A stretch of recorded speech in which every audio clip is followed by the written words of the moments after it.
আজকের গল্পটি বাংলালাইভ.com থেকে নেওয়া দিলীপ কুমার ঘোষের লেখা ছাতিমের গন্ধ।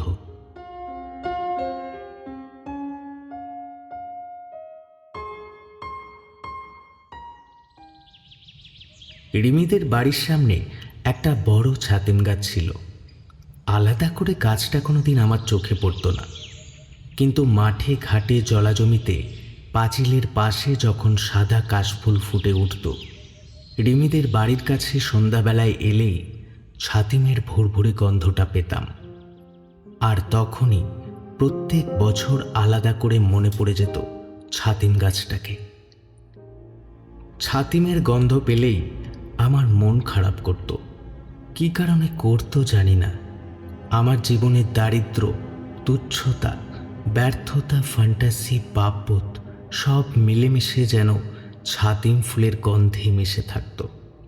গন্ধ নাকে এলেই এমন মন কেমন করত, মনে হতো হাউ হাউ করে কাঁদি। রিমি আমার সঙ্গে এক ক্লাসে পড়তো, মামুনিদি ওর দিদি। আমরা যখন ক্লাস 5, মামুনিদি ক্লাস 10। টিফিন বেলায় মামুনিদি প্রত্যেক দিন রিমিকে খাবার দিতে আসতো। লালপাড় শাড়ি পরা মামুনি দিদিকে আমি চুপচাপ দেখতাম। এত সুন্দর কোনো কিছু এর আগে কখনো দেখেছি বলে মনে হতো না। মামুনিদিকে অনেকটা সময় ধরে এইভাবে দেখার কারণে টিফিনে অধিকাংশ দিন বাড়িতে খেতে যেতে আমার দেরি হয়ে যেত। মা বলতো, কিরে, ঘন্টা তো বেজেছে কখন, আর তুই এখন খেতে এসেছিস? মাকে আমি আর বলে উঠতে পারতাম না। মামুনিদিকে দেখলে আমার আর খিদের কথা মনেই থাকে না। উল্টে মনে হয় মামুনিদি যেন আমাদের ক্লাসে আর একটু বেশি সময় থাকে।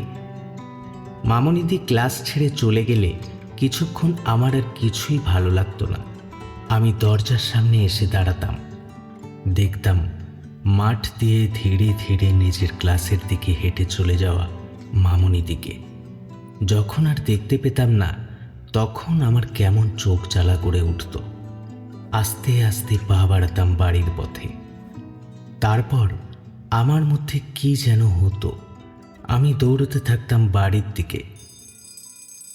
একদিন টিফিনের সময় ফ্যাল ফ্যাল করে তাকিয়ে আছি দেখে মামুনিদি আমার কাছে এসে একটা লুচি আমার দিকে বাড়িয়ে দিয়ে বলল, এটা নিয়ে খেয়ে ফেল।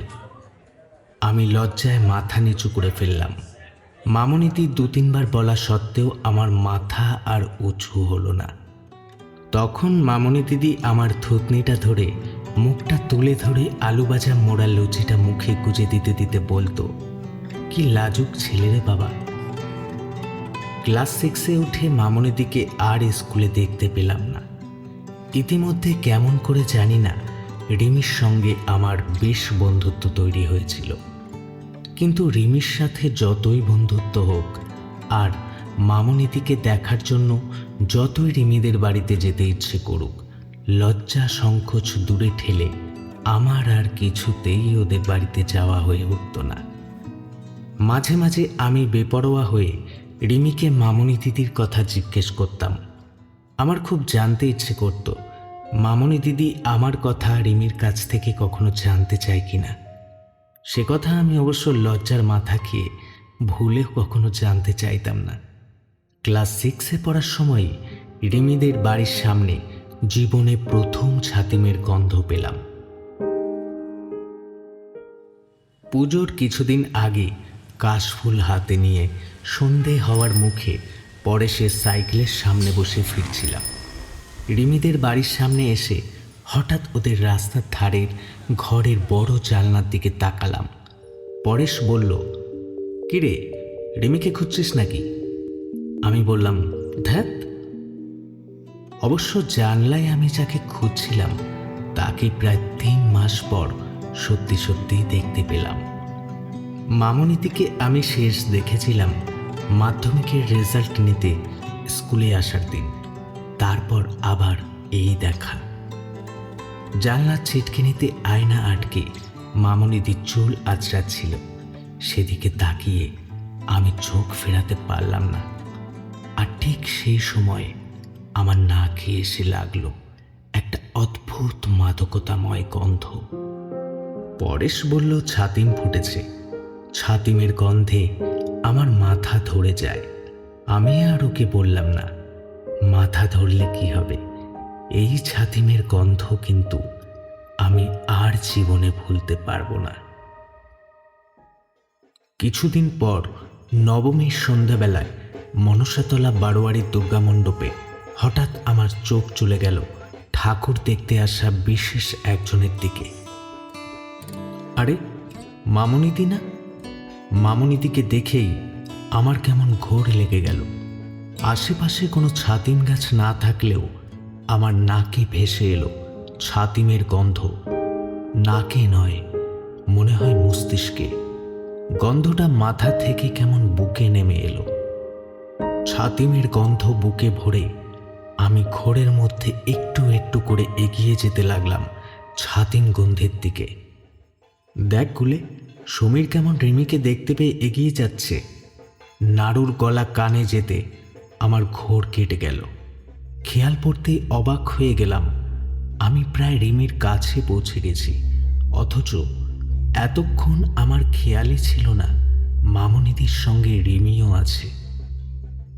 দশমীর রাতে ঠাকুর বিসর্জনে বেরিয়ে রিমিদের বাড়ির কাছে আসতেই আলোর ঝর্ণাধারা এবং শব্দের জগজম্প ছাড়িয়ে নাকে এসে লাগলো ছাতিমের গন্ধ। আর সঙ্গে সঙ্গে আমার চোখ চলে গেল রিমিদের ঘরের জানলায়। দেখলাম জানলা আলো করে রয়েছে মামুনিদি। থেমে গেল আমার নাচ। আমি কেবল ধীর স্থির হয়ে গেলাম। জানলার দিকে নির্বিশেষ নয়নে তাকিয়ে ধীর পদক্ষেপে পার হয়ে গেলাম রিমিদের বাড়ি। আবার পিছিয়ে এলাম শোভাযাত্রার পিছনে। আবারও অপলোক নয়নে সম্মুখ গতিতে পার করে এলাম মামুনিদিকে। ফেরার পথে ভীষণ আগ্রহ নিয়ে তাকালাম সেই জানালায়, কিন্তু বন্ধ জানালায় ব্যাহত হলো আমার নয়নপাত। দুর্গা প্রতিমার আনুষ্ঠানিক নিরঞ্জনের প্রায় ঘণ্টাখানেক আগেই আমার শারদোৎসবের প্রাণ প্রতিমার বিসর্জিত হয়ে গেল। ক্লান্ত তিক্তচিত্তে অবসন্ন পায়ে ঘরে ফিরে এলাম। পরের বছর নবমীর সন্ধে আর দশমীর রাতের জন্য শুরু হলো আমার উন্মুখ প্রতীক্ষা। কিন্তু আমাকে হতাশ করে মামুনিদিন নবমী নিশিতে মনসাতলায় ঠাকুর দেখতে এলো না। অথচ সেই বিকেল থেকে আমি কেবল অধীর আগ্রহে অপেক্ষা করেছিলাম। দশমীর রাতে অবশ্য মামুনিদি আমাকে ফাঁকি দিল না। দশমীর রাতে ছাতিমের গন্ধের সঙ্গে মামুনিদির জানলা থেকে আমাকে ছুঁয়ে গেল। শুধু ছুঁয়ে গেল না, এই প্রথমবার রয়ে গেল আমার সারা রাত জুড়ে।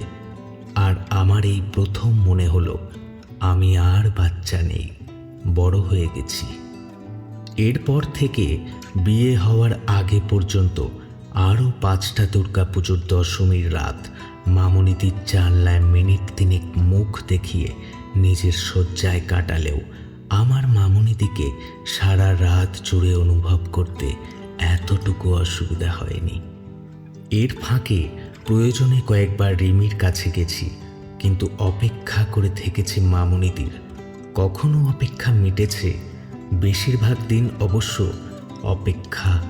অপেক্ষায় থেকে গেছে।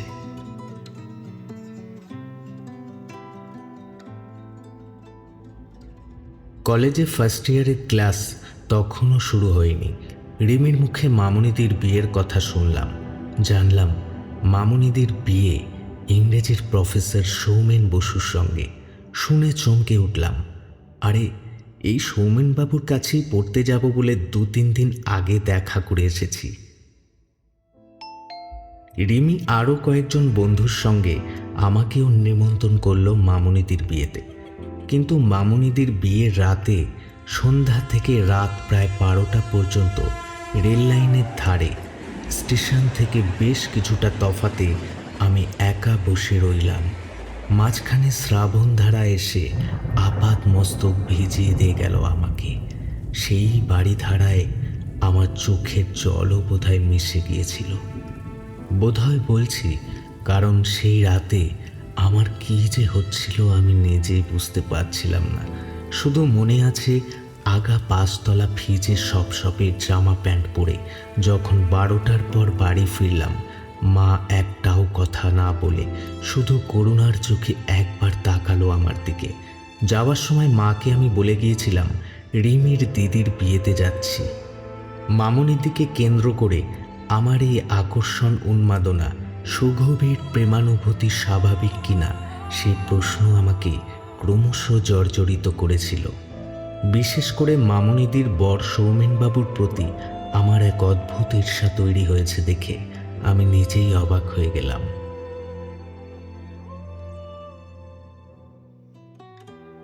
আমাদের রমেন স্টেফি বলতে পাগল। অগাস্সির খেলাও ওর ভালো লাগতো, কিন্তু স্টেফির অগাসির সঙ্গে বিয়ে হবার পর রমেন অগাসিসকে আর দু চোখে দেখতে পারত না। রমেনের এই অগাসি বিদ্বেষের কথা জেনে আমি একসময় খুব হাসাহাসি করেছিলাম, কিন্তু এখন নিজের অবস্থা দেখে আমার আর হাসি পেল না, রাগ, কষ্ট, অভিমান তৈরি হলো। একদিন সৌমেনবাবু জেমস জয়েসের দ্য অ্যারাবি পড়াচ্ছিলেন। আমি জানতে চাইলাম, স্যার, অ্যারাবি ছেলেটির ওর থেকে বয়সে বড় দিদির মতো মেয়েটির প্রতি যে অনুভূতি, সেটা কি স্বাভাবিক? সৌমেনবাবু মুচকি হেসে বললেন, এ দুনিয়ায় সবই কম বেশি স্বাভাবিক। বিশেষ করে হৃদয়ানুভূতির ব্যাপারে কোনো কিছুই অস্বাভাবিক নয়, কারণ এই একটা ব্যাপারে মানুষের নিজের হাতে কিছুই থাকে না।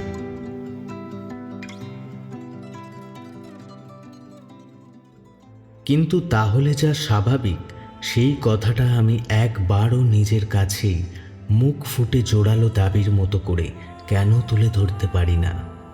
আর মামনিদির কাছে আমার এই হৃদয়ানুভূতির প্রকাশ তো 7 দরিয়া পাড়ের গল্প বলে মনে হবে।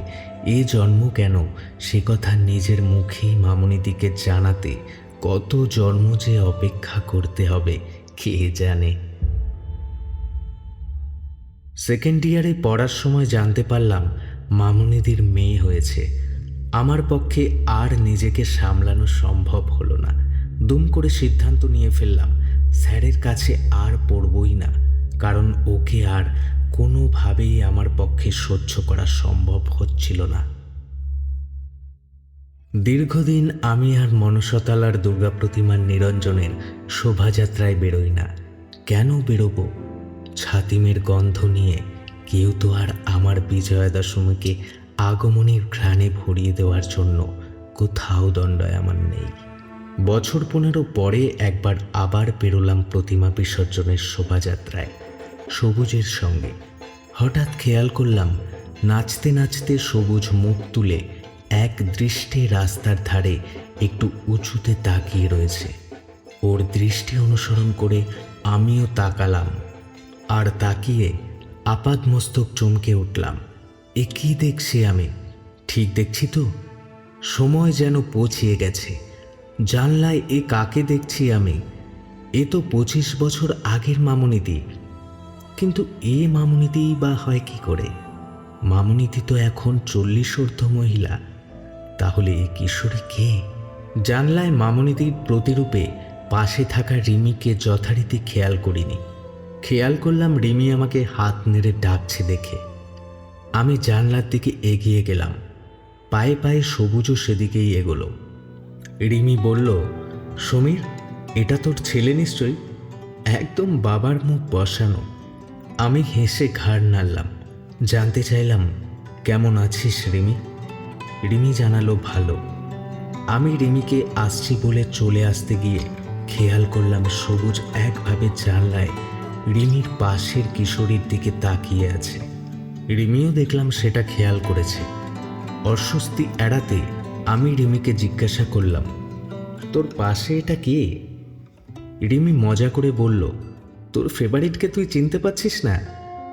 আমি নিজের মনেই উচ্চারণ করলাম, মামনিদি। রিমি হেসে বলল, এ হলো মামনিদা জুনিয়র, মামনিদির মেয়ে। একদম অবিকল মামনিদি বল। আমার কিছু বলার আগেই সবুজ বলে উঠল, বাবা, একটা কি সুন্দর গন্ধ ভেসে আসছে, পাচ্ছ? আমি প্রাণ ভরে সেই গন্ধ হৃদয়ে ভরে নিতে নিতে বললাম, হ্যাঁ, এ হলো ছাতিমের গন্ধ। গলা নামিয়ে বললাম, এ যাকে একবার ধরে তার হৃদয়ে দীর্ঘ সময় ধরে মাদকতাময় সুভাষ ছড়িয়ে যেতে থাকে। তারপর সবুজের চোখের দিকে সরাসরি তাকিয়ে বলতে গিয়েও না বলে থেমে গেলাম। প্রজন্মের পর প্রজন্ম ধরে এ থেকে তার আর মুক্তি নেই।